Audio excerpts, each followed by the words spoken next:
Okay, ಆ ಶಾಲೆಯ ಮುಖ್ಯೋಪಾಧ್ಯಾಯರು ನಮ್ಮ ಜೊತೆಗೆ ಸಂಪರ್ಕದಲ್ಲಿದ್ದಾರೆ. ನಮಸ್ಕಾರ. ನಮಸ್ಕಾರ ಸರ್.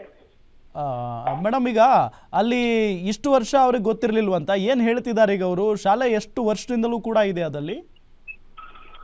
ಸರ್, ಈ ಶಾಲೆ ಇರೋದು 2006ಕ್ಕೆ ಓಪನಿಂಗ್ ಆಗೈತೆ ಸರ್. ಓಕೆ. 2006ರಿಂದ ಇಲ್ಲಿ ಈ ಶಾಲೆ 2005ರಿಂದ ಕಟ್ಟಡಗಳು ಶುರು ಆಗ್ಯಾವ ಸರ್. 2006ರಿಂದ ಓಪನಿಂಗ್ ಆಗ್ಯಾವ ಸರ್. ಎಲ್ಲ ಶಾಸಕರಿಂದ ಬಂದು ಓಪನಿಂಗ್ ಆಗಿದ್ದಿದೆ ಸರ್. ಅವರು ತಂದೆಯವರು ಶಂಕರಪ್ಪ ಕುಲಕರ್ಣಿ ಅಂತ ಸರ್. ಅವರು 15 ಗುಂಟೆ ಜಾಗ ದಾನವಾಗಿ ಕೊಟ್ಟಿದ್ದಿರ್ತದ ಸರ್. ದಾನವಾಗಿ ಕೊಟ್ಟಿರ್ತಾರೆ ಮೇಡಮ್ ಅವರು? ದಾನವಾಗಿ ಕೊಟ್ಟಿದ್ದಿರ್ತದ ಸರ್.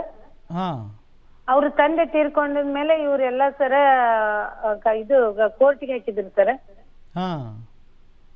ಕೋರ್ಟಿಗೆ ಹಾಕಿ ಈಗ ಜಾಗ ನಮ್ದು, ನೀವು ಹೊರಗಡೆ ಬರ್ರಿ ಅಂತಂದು ಹೇಳಿದಾರ ಸರ್. ಸರ್, ಈಗ ಅಲ್ಲಿ ಊರಿನ ಗ್ರಾಮ ಪಂಚಾಯತಿ ಸದಸ್ಯರು ಅವರೆಲ್ಲ ಅಧ್ಯಕ್ಷರು ಎಲ್ಲ ಇರ್ತಾರಲ್ಲ ಮೇಡಮ್, ಅವರೆಲ್ಲ ಬಂದಿರ್ಲಿಲ್ವಾ ಈಗ? ಬಂದಿದ್ರು ಸರ್, ಅವರು ಇಲ್ಲೇ ಇದ್ರು ಸರ್. ಅವ್ರು ಏನ್ ಹೇಳಿದ್ರು ಮೇಡಮ್?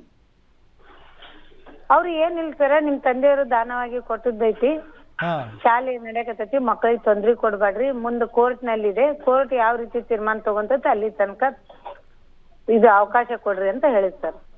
ಮೇಡಮ್, ಈಗ ದಾನವಾಗಿ ಕೊಟ್ಟಿದ್ದಾರೆ ಅಂತ ಅಂದ್ರೆ ಅದು ಮುಗೀತಲ್ವಾ ಅಲ್ಲಿಗೆ? ಅವ್ರಿಗೆ ಈಗ ಹೋಗಲ್ವಲ್ಲ ಜಾಗ? ಅದೇ ಸರ್, ಗೊತ್ತಾಗ್ತಾ ಇಲ್ಲ. ಅವ್ರ ತಂದೆಯವರು ಡೆತ್ ಆದ್ಮೇಲೆ ಈ ತರ ಸಮಸ್ಯೆ. ಈಗ ಅವ್ರ ತಂದೆ ಇರೋವರೆಗೂ ಈ ಸಮಸ್ಯೆ ಇರ್ಲಿಲ್ಲ, ಅವ್ರು ಹೋದ್ಮೇಲೆ ಈ ಜಾಗ ನಮ್ದು ಅಂತ ಹೇಳಿ ಮಕ್ಕಳು ಬರ್ತಾ ಇದ್ದಾರೆ. ಹೌದು ಸರ್. ಈಗ ಅಲ್ಲಿ ಪೊಲೀಸ್ನವ್ರು ಬಂದಿದ್ರು, ಸಂಬಂಧಪಟ್ಟಂತ ಅಧಿಕಾರಿಗಳು ಬಂದಿದ್ರಂತೆ, ಅವ್ರು ಏನ್ ಹೇಳಿದ್ರು ಮೇಡಮ್? ಅವರು ಹೇಳಿದ್ರು ಸರ್, ರಾಜಿ ಆಗ್ಬಿಡಿ, ಏನಿಲ್ಲ ಇದ್ರೊಳಗ ಅಂತ ಹೇಳಿದ್ರು ಸರ್. ಏನಂದ್ರು ಅದಕ್ಕೆ ಈ ಕುಲಕರ್ಣಿ ಅವರು? ಸರ್, ಅವ್ರು ಏನ್ ಹೇಳ್ತಾರೆ ಸರ್, ಈಗ ನಮ್ದು ಇದು ಜಾಗ ನಮ್ದು ಇದು ಇರೋದ್ರಿಂದ ನಾವು ಕಿಲಿ ಹಾಕೇವಿ, ನೀವು ಬೇರೆ ಕಡೆ ಯಾವ್ದಲ್ಲಾರ ಕಟ್ಟಡ ಇದ್ರ ನೋಡ್ಕೊಳ್ರಿ ಅಂತ ಹೇಳಿ ಸರ್. ಒಟ್ಟು ಅವರು ಆ ಜಾಗ ಬಿಟ್ಕೊಡಲ್ವಂತ? ಬಿಟ್ಕೊಡಲ್ಲ ಅಂತ ಹೇಳ್ತಾರೆ ಸರ್. ಆದ್ರೂ 8 ಗುಂಟೆ ಅಂತಂದು ಇದೆ, 8 ಗುಂಟೆ ಅಷ್ಟ ತಗೊಳ್ರಿ ನೀವು ಅಂತ ಅನ್ನೋ ಮಾತು ತಹಸೀಲ್ದಾರ್ ಇದ್ರಿಗೆ ಹೇಳಿದ್ರು ಸರ್ ಅವರು. Okay okay okay. ಎಷ್ಟು ಜನ ಮಕ್ಕಳಿದ್ದಾರೆ ಮೇಡಮ್ ಅಲ್ಲಿ? 78 ಇದೆ ಸರ್. 78 ಜನ ಮಕ್ಕಳು ಪಾಪ. ಈಗ ನೋಡಿ ಹೊರಗಡೆ ಈಗ ಹೆಂಗೆ, ಮತ್ತೆ ಬೇರೆ ವ್ಯವಸ್ಥೆ ಏನಾದ್ರು ಮಾಡಿದಾರಾ? ಅದೇ ಕಟ್ಟಡದಲ್ಲೇ ವ್ಯವಸ್ಥೆ ಆಗುತ್ತಾ ಸರ್? ಏನಿಲ್ಲ, ಇಲ್ಲಿವರೆಗೂ ಒಂದು 6 ರೂಮ್ಸ್ ಇದೆ ಸರ್. ಇಲ್ಲಿ ಚೆನ್ನಾಗಿದೆ ಸ್ಕೂಲ್. ಸರ್, ಇಲ್ಲಿ ಮಟ್ಟ ಏನು ಇದು ಇದ್ದಿಲ್ರಿ ಸರ್. ಇದು ಎಲ್ಲ ಜೂನ್ ನಿಂದ ಸ್ಟಾರ್ಟ್ ಆಗಿದೆ ಸರ್.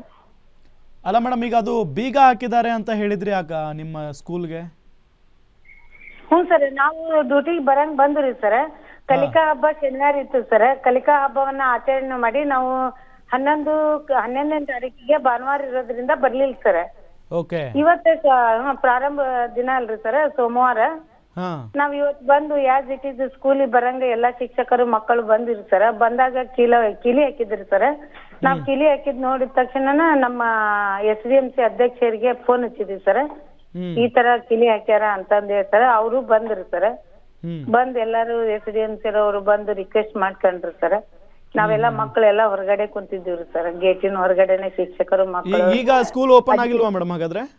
ಆಗಿದೆ ಸರ್, ಆಗಿದೆ. 12 ಗಂಟೆಗೆ ಎಲ್ಲಾ ತಹಸೀಲ್ದಾರು, PSI, ನಮ್ BUO ಸರ್, ಆಮೇಲೆ CRP ಎಲ್ಲ ಬಂದು ಸರ್ ಓಪನ್ ಮಾಡ್ಸಿದ್ರು ಸರ್.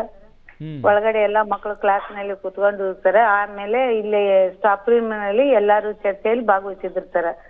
ಅಲ್ಲ, ಮತ್ತೆ ಈಗ ಈ ಚರ್ಚೆ ಅಂದ್ರೆ ಈಗ ನೋಡಿದ್ರೆ ಈ ಸಮಸ್ಯೆ ಹಿಂಗೆ ಮುಂದುವರಿಯುತ್ತಲ್ಲ ಮೇಡಮ್? ಈಗ ತಾರ್ಕಿಕವಾಗಿ ಒಂದ್ ಕಡೆ ಅವರು ಈಗ ನಮಗ್ ಬೇಕೇ ಬೇಕು ಜಾಗ ಬಿಟ್ಕೊಡಿ ಅಂತ ಕೇಳ್ತಾನೆ ಇದ್ದಾರೆ. ಸೊ ಅವರು ಸುಮ್ನೆ ಇರಲ್ಲ ಇನ್ ಮುಂದೆ ಆದ್ರೂ. ಹೌದು ಸರ್, ಅದಕ್ಕೆ ಕಾಲಾವಕಾಶ ತಗೊಂಡಾರ sir tahsildar. Okay madam, okay, thank you Guarantee News ಜೊತೆಗೆ ಮಾತನಾಡಿದ್ದಕ್ಕೆ. ಒತ್ತುವರಿ ಮಾಡಿ ಬಿಲ್ಡಿಂಗ್ ಕಟ್ಟಿ ಜಾಗ ನಮ್ದು ಅಂತ ಕೇಳ್ಕೊಂಡು ಜಾಗ ಬಿಟ್ಕೊಡಕ್ಕೆ. ಆಮೇಲೆ ನಮ್ಮ ಅಪ್ಪರು ಒಂದು ಅನುದಾನದ ಬಗ್ಗೆ ಕೇಳಿದಾಗ 5 ಗುಂಟೆ ಕೊಡ್ತೇವೆ ನಿಮ್ಗೆ ಅಂತ ಹೇಳಿದ್ರೆ 15 ಗುಂಟೆ ಒತ್ತುವರಿ ಮಾಡ್ಕೊಂಡಾರೆ. 20 ರೂಪಾಯಿ ಬಾಂಡ್ ಮ್ಯಾಗ ಒಪ್ಪಿಗೆ ಪತ್ರ ಬರ್ಸ್ಕೊಂಡ ನೋಂದಿಲ್ಲ, ಯಾವ್ದು ಏನಿಲ್ಲ. ಈ ಜಾಗದಾಗ 10 ರೂಪಾಯಿ ಅನುದಾನ ಈ ಹೆಸರಲ್ಲಿ ತಂದಿಲ್ಲ, ಬೇರೆ ಕಡೆ ಹೆಸರಲ್ಲಿ ತಂದು ಇಲ್ಲಿ ಕಟ್ಟಿ ಅನ್ಯಾಯ ಮಾಡ್ಯಾರಿಲ್ಲ. ಇಷ್ಟಿಷ್ಟು ನಾವ್ ಯಾಕೆ ಸುಮ್ಮನಿದ್ವಿ ಕೋರ್ಟ್ ಹೆಕ್ಕಂತನ ಅದಾವ್ರಿ. ಹಾ. ಆಮೇಲೆ ಬಂದು ಈಗ ಅಧಿಕಾರಿಗಳು ಬಂದಾರೆಲ್ಲ ನಿಮ್ಗೆ ಸಮಾಧಾನ ಮಾಡಿ ಅನುದಾನ ಮಾಡ್ತೀವಿ, ಏನಾರ ಒಂದು ಅನುಕೂಲ ಮಾಡ್ತಾವ ಅಂತ ಒದಿಗೆ ಅಂತ ಬಂದಾರ ಸರ್.